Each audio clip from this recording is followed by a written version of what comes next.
I'm Roland Bewley. Let's get started.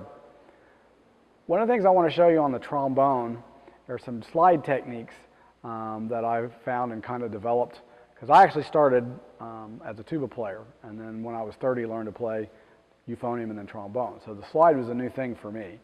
And an exercise that I'll show you later on the valve instruments, I adapted to the trombone. And I call it rhythm positions. So when you're playing your music, a good practice is to, instead of playing it, go through and do the positions in rhythm to the song. And you want to just take a short segment of your music to do it, like maybe 4 bars or 2 bars. It depends on the difficulty. Obviously, the harder it is, you want a shorter amount of music. But what you do is you move the slide in rhythm, and you need to hold the trombone almost like you're playing. You want to keep the trombone very close to your mouth. You don't have to talk through your trombone, but you want it close, because your muscle memory is going to be affected by that. If it's way down here or something, those are not where your positions are going to be when you're playing. So you want to hold it, as close to playing as you can. And you have to say the position numbers out loud. I use the numbers. The names are even harder to say in rhythm: first, second, third, fourth. The numbers 1, 2, 3, 4 take a lot of coordination to say anyway. But you say the position numbers out loud while you move the slide. So let's say you had a section that did something like this: 1, 1, 6, 6, 4, 4, 4, 4, 3, 1, 3, 4, 6, 1. And I usually sing them, but you could just do it on a monotone if you wanted to. And what that does is that helps you get coordinated at the slide without, playing the notes, because that takes even more attention. And so it allows you to get coordinated at moving your slide to the rhythm before you add the tone, before you add the notes. And it makes it easier to catch what you're doing incorrectly. Now, if you're not sure how the rhythm goes, obviously the first thing you need to do is figure out the rhythm and be able to say it clearly in a tempo, and make sure you have the rhythm correctly before you teach it to your slide.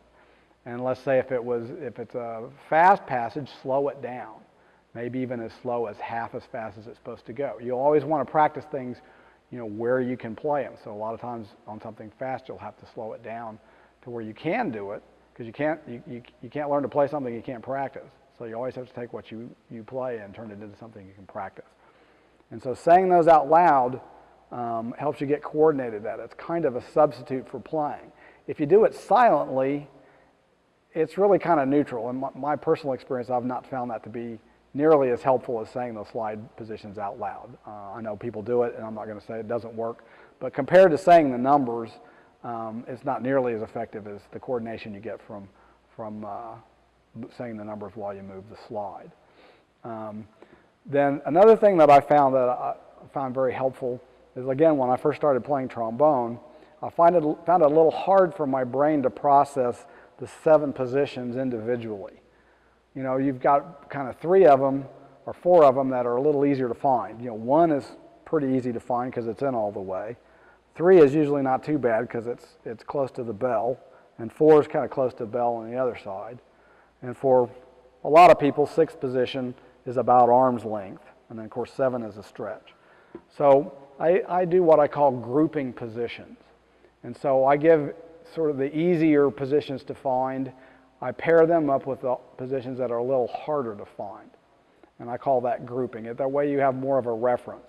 It's not that I think about that when I'm playing per se, but I'm aware of it, and it helps me just sort of know where they are quicker. So when I go to 1, I think of 2, which is close to 1 or next to 1. So 1's pretty easy to find, and 2's close to 1 or next to 1, so it's pretty easy to find. 3 and 4 are on either side of the bell. So 3's on my side of the bell, 4's on the other side of the bell, or just 3's on one side, 4's on the other. They're together.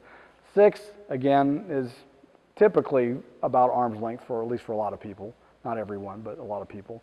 So I think of 5 is actually closer to 6. Now, of course, it's halfway between 4 and 6, but I think of it as closer to 6 because trombone players have a tendency to play 5, kind of short, kind of play it sharp. And I think, at least in my case, one of the reasons was because I'm thinking of it as close to 4. So if I think of it as closer to 6, 5 is closer to 6, I tend to play it right in the middle. And then 7 is just all the way out there. So I'm playing something long, I have to go to 7. I think a 7 is just all the way out there. And a lot of times for players, that's a hard reach. Reaching 7th position can be difficult too. I do not have particularly long arms, and they're not likely to get any longer.